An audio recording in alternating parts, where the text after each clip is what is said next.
Ladies and gentlemen, a very warm welcome to you. You're watching another episode of Encounter. Today in the program, we have a very special guest. We have Professor Sukanta Chaudhuri, a Professor Emeritus at the Jadavpur University in Kolkata. He has spent many of his years studying the works of Rabindranath Tagore. Professor Chaudhuri, thank you very much for being here with us. My pleasure. As I just mentioned, you have studied many works of Rabindranath Tagore, and of course, he's very well known for his works, Gitanjali and also The Religion of Man. How did this passion come to you about studying the work of Rabindranath Tagore? Well, maybe it came in the first instance through, some of the sort of more technical interests that a student of literature has in the works of any great writer, which also relates to another interest of mine, which is in the digital humanities. In other words, the application of computers to the study of the humanities, including literature. And although that sounds very mechanical and soulless, it is not really. It helps us to analyze the works better. But apart from that, basically, I'm a Bengali, and Tagore wrote in the Bengali language. And Tagore is very close to the souls of practically all Bengalis of all categories of society across both Bengal and India and in Bangladesh. So we are kind of brought up on Tagore, as it were. Tagore's words, many of the school books we read as little children in the early years in school are by Tagore. Yes. And then we read more of his works. We hear his songs everywhere. Bengal is flooded with his songs. And gradually then we come to read his stories, more and more of his poems. So, we are kind of immersed in Tagore in Bengal. And this maybe produces some very special ways which we have in our part of India of looking at life, of looking at nature, of looking at human relationships, which are maybe that much different from what you will find anywhere else. Would you say that you connect slightly differently to the works of Rabindranath Tagore? Because it has been translated into English, but you do feel that some of the essence of the work has been lost in translation? Very much so. I mean, look, any work is going to lose something in translation, okay? But that apart, first of all, only a very small part of his works have been translated. He wrote voluminously. His Bengali works already come to 33 volumes. Yes. And are still being still being published. Yes. It's not complete. So only a fraction of it has been translated. Of course, he also wrote original works in English. For instance, one work which you mentioned, The Religion of Man. That was a set of lectures he delivered at Oxford University. Yes. Obviously in English. Yes. The first and still best known translations of his works are by himself. He translated his own writings, and when translating it, one is sorry to say that maybe he thought that readers in other countries would not be able to appreciate the full complexity. So he deliberately simplified the works. There are many nuances, many complexities in the original that he deliberately left out of the translation, for which, many Englishmen, for instance, who understood Bengali, they later criticized him. They said, you should have given us your full works and all this richness.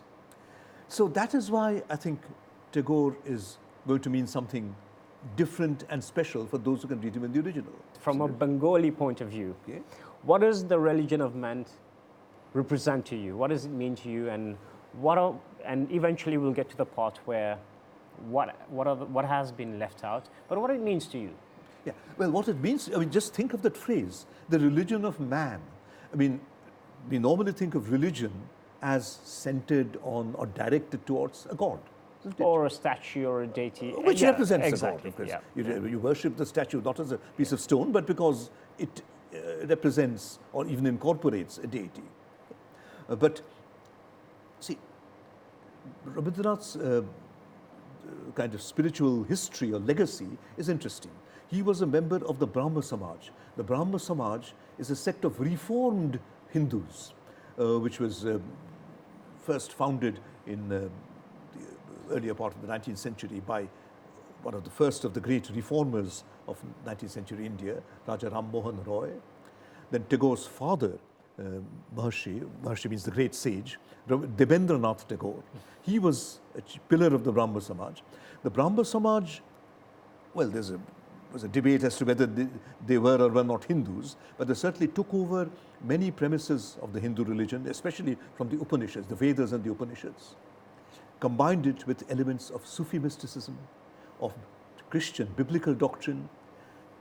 What they rejected from traditional Hinduism was the worship of what they regarded as idols, gods in material form. And in course of time, they also came to reject the caste system, although this was not so evident at first. I would add a third one to them, that is gender. See, the rights of women. Gender equality. Gender equality, absolutely. Of course. So major issues that we have in society, they were starting to deal with it 2 centuries ago. 2 centuries ago. And here, but Tagore is one of the great geniuses of all time. If only he had written in English rather than in Bengali. He did write in English, but if he had written entirely in English, then the world would have been ringing with his name even more. He, as it were, may say, moved further away in course of time. He had a long life, 80 years. And there was one short period of his life in his 40s when, in fact, he passed through a brief, very conservative phase. But after that, he spread his wings, he opened out. He became more and more liberal, more and more radical, you may say, or even revolutionary, see, in all these respects. And in his writings, of course, but not just his writings, that is when he set up what was originally he called an ashram, a kind of sanctuary, a retreat. But then gradually it became a school, then a university with all kinds of outworks, what is now it's a university and a sort of huge establishment in Shantiniketan, which is about 100 miles from Kolkata. So Tagore really conveyed his life's values and message, see, partly through his writings, partly through the material embodiment in Shantiniketan, in that institution. And there was a third channel also, which was through his travels. He traveled through practically the entire world. Yes. But unfortunately didn't come to Mauritius. In fact, I don't know that he traveled to Africa at all. But he traveled extensively in Europe and America and in Eastern and Southeastern Asia. See? And he sort of tried to spread some very crucial ideas that way. His works have traveled all around the world. His works have traveled around the world, yes. I think that the work is accomplished. Some of them. Coming back to the religion of man, so no discrimination, no gender discrimination, no caste, no religion. Does it mean that who you pray or who you devote your time to is to yourself? Yes. You see, because it says it all, the religion of man, so you have to invest in yourself. Absolutely, absolutely. You see, what we've been discussing so far has been in terms of negatives. Okay? No caste, no religion, no gender discrimination, which is all very true and all very important. But it's not just a matter of what you do not do, it's a matter of what you do in the positive sense. Okay? And that is where Tagore comes up with a great idea. You see, he's not an atheist. He believes in a divinity of sort. That is obvious through his works. It is. But that divinity comes to be focused more and more on a kind of concept which is important practically all through his works, from quite an early stage to literally the last poem that he wrote on his deathbed, where he was too ill to write physically, so he dictated that poem. This is a concept which he called the Jivan Devata, the god of life. God of what life? The human life. He perceives that there is a divinity which is inherent in him. It is a divinity, it's something superior than him, it is different from him, it is maybe higher than him, better than him, but at the same time it is there within himself and it is operating through him. So his life is infused, filled with this divinity which guides his actions, and in that way he can develop himself and fulfill himself. But this is the really interesting thing. In that way, that God within him also fulfills himself. He says this in... There are many levels of truth to that. Absolutely, absolutely. This is a very complex idea. I mean, he says in many places, but in one very famous song, that if I were... He's addressing this God and saying, if I were not there, your life and love would be in vain. So it's not just that man needs God. God needs man. Yeah. Man is God's creation, man is God's habitation. Yeah. God dwells in man. Yes. And God fulfills himself in man. there are other sort of very interesting nuances to the way he talks about this divine. I mean, this God is also his lover, but I mean, he can sometimes describe the relationship in terms of the relationship between two lovers. And here, still more interestingly, sometimes the God is male and the human soul is female. So like Krishna and Radha, we say. At other times, the God is female and the human soul, like a lover, is wooing her. See, okay, I get it. So it's all complementary. It's all complementary. But again, that's so many levels of truth, because if he thinks of himself as an instrument of God, so he's also an instrument of the divinity, that's a very humbling experience, because then you connect more to all the things that are around you. You're also very connected to everything that happens around you. So that's a higher level of thinking. Yeah, you're absolutely right. But that is one of, I mean, this is one of the levels. It's one of the levels, yes. I mean, but that's sort of high and low. No, we're just peeling the onion. We'll get there. Absolutely. Because what you're saying is quite right at one level, that the human being, the poet, regards himself as God's instrument. So he was also at the service of others. Yes, very much so. Exactly. Yeah. So that's where I'm coming from. Yeah. He was at the service of others. But also the fact that he thinks that there is God in the religion of man, there's God in himself, and there's God in other people. So he loves everyone equally. Yeah, I think that's the idea. That's the idea. I mean, look, let me just try and, this is such a complex notion. Exactly. Yeah, but let me try and sort of at least give some kind of simplified chart. Let's do that. Diagram, shall I say. It's not a very good word to use, but it's very exciting. That's what I can think of. That at one level, as you say, definitely, I mean, man is the instrument, not necessarily of God with a capital G, but of this particular divinity, okay, this God, if you like. The inner God. Yeah, inner God, yeah. So in that respect, it is, as you say, humbling experience. This divinity is superior to the human being and operates through the human being. But at the same time, that to repeat that line from him that I quoted some time ago, God also needs man. See? So the man is not just God's instrument, as we human beings operate on various instruments. Man is also necessary for God. That way, the human being and the divinity are communicating as equals, as lovers.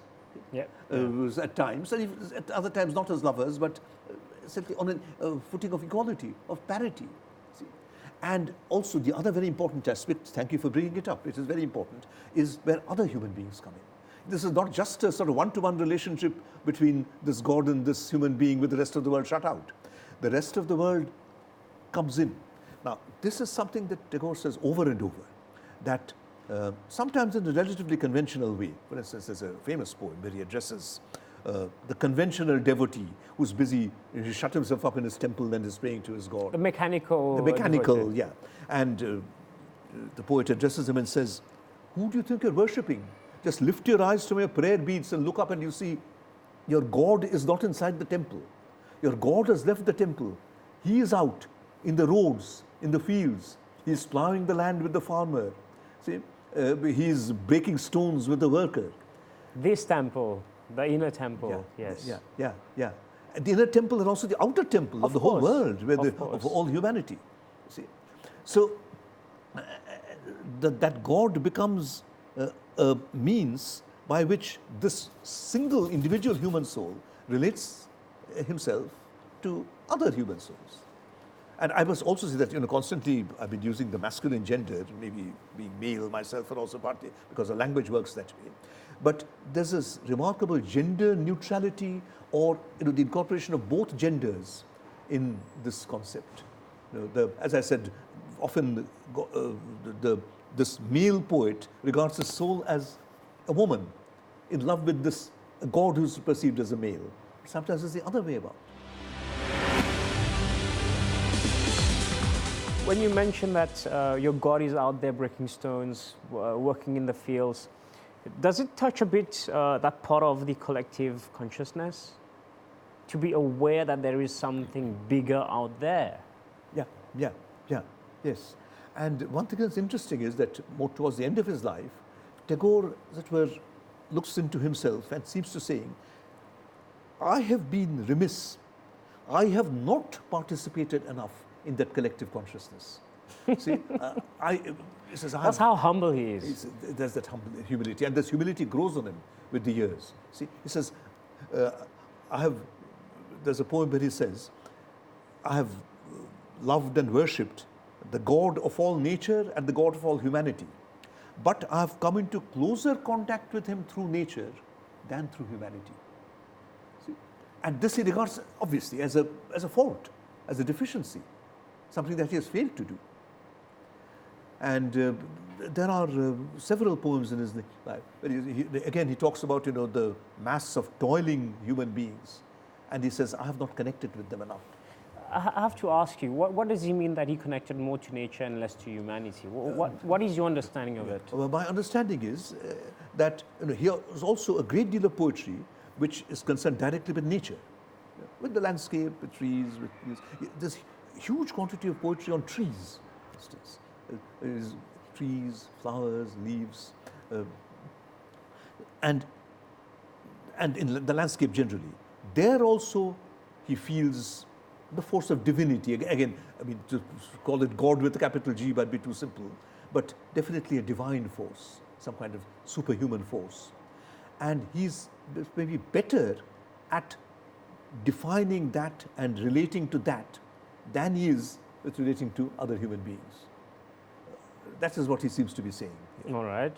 He can relate individually to human beings, but with the great mass of humanity, because, you see, he was born in an aristocratic family.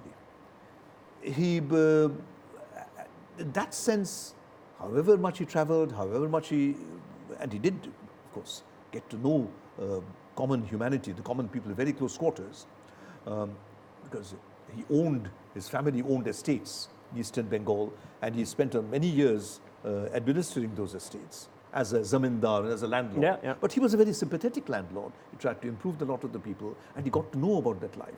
Yet there was that barrier. Okay, he was the landlord; those were his tenants. See, and I think comes to feel more and more, however sympathetically, however sensitively he might deal with them. And in his stories, for instance, his short stories, he deals with them very movingly. It brings tears to your eyes. See how closely he enters into the lives of common people, poor people, their joys and sorrows, the way they are oppressed. Yet there is a barrier. He cannot enter totally into their lives. No. And that seems to sort of disturb him more. One of the things that I've come across within this program is a lot of people encourage you to meditate, become more spiritual, increase your vibration and all. But even if you do all this, you have to do something about it. Go out there, help people. And this is what Rabindranath Tagore has been doing throughout his works, trying to share with people how to lead a better life. I mean, he was out there.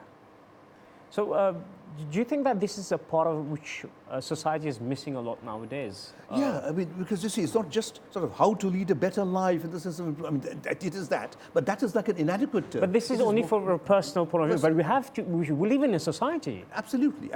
You see, that total involvement, that total engagement with society. See, and that is why the spiritual and philosophical side, which is, of course, you see, ultimately the most important side of his intellectual thought, it meshes with his thoughts of society, with his political thought. He also was a major figure in the freedom movement, not campaigning, okay? He had his differences with Mahatma Gandhi, but these two persons had an immense respect for each other to the very end. They would turn to each other, they argued with each other, okay? They opposed each other in public, but they also turned to each other for strength, for comfort. There was this tremendous respect between them. And Tagore, you see, he stayed away from the heat and dust of the freedom movement, except for one initial period, very early in the 20th century. But he was like a kind of a commentator, a mentor. He was, I mean, one of the great things about the Indian freedom movement is, although many things undoubtedly were problematic about such a great movement, but there was all told, a great sense of values, of ethics, which was guiding that movement, which of course the most important single figure we have to thank is Mahatma Gandhi, undoubtedly. But among the other figures, somebody who, a little slightly behind the scenes, as it were, who was constantly kind of guiding the movement, is Tagore. And if you look at his writings on those issues, you cannot separate them from his spiritual and philosophical writings. No. It's all part of one single mass. Would you agree to say that there's a lot of values that have been lost over time, especially with, I wouldn't say just the younger generation, just people in general? Is it because we're too much attracted towards the material world and we're not asking ourselves the right questions? Especially in a country like India, I mean, material development is also it is important. Crucial. Yeah. But the fact that these should be thought of as divorced from spiritual values or ethical values, I mean, rather than spiritual, ethics, absolutely, you see, that somehow there is some kind of gap between, some disconnect between ethics and practical gain. Before wrapping up this program, it just flew by, please share with us one or a few of your favorite poems of Rabindranath Tagore. Let me then, I haven't got the text with me, I can't recite it or quote it, but I can more or less give you an idea. It was a poem I talked about, the last poem he wrote in his life. Okay, he was very ill. He passed away, I think, literally 2 days later. He dictated it from his deathbed.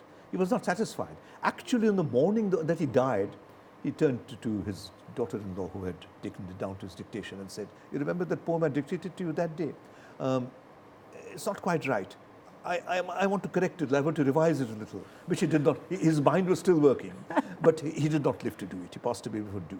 Anyway, this poem is addressed to a female figure, okay, who proves to be, if you look at the whole body of his works, one very unusual variant of the figure of the Jivan Devata, the god of life. Here he addresses her as a woman of deceit, a Chalonamoi, somebody who deceives people. Okay? He says, "You have filled the path of creation with traps and wiles to deceive people. He who has withstood all your temptations, all your illusions, and lasted out the course, then receives from your very hands the right to imperishable peace." Okay? So this deceptive female figure is actually also a god, if you like, even God with a capital G. See? So he takes in all the temptations, all the disturbances, all the complexities, all the evils and impurities of the world. He acknowledges all that and still says that through that one can find the path to truth and peace. That makes sense, because even all the challenges that you go through in life makes you grow. Absolutely, absolutely. And if you have not gone through those challenges, then whatever peace you achieve is worthless. It has not been tested. Okay? It has not been put to the test of fire. Professor Chaudhuri, on this wonderful note, thank you very much for being with us for this program of Thank Encounter. you for giving me this chance. Oh, not at all. And all the best for your talks in Mauritius. Ladies and gentlemen, we have now come to the end of this program of Encounter. If you have any suggestions, proposals, any topics to be discussed on Encounter, please drop us an email. It is encounter@mbc.internet.mu. Until the next program, goodbye.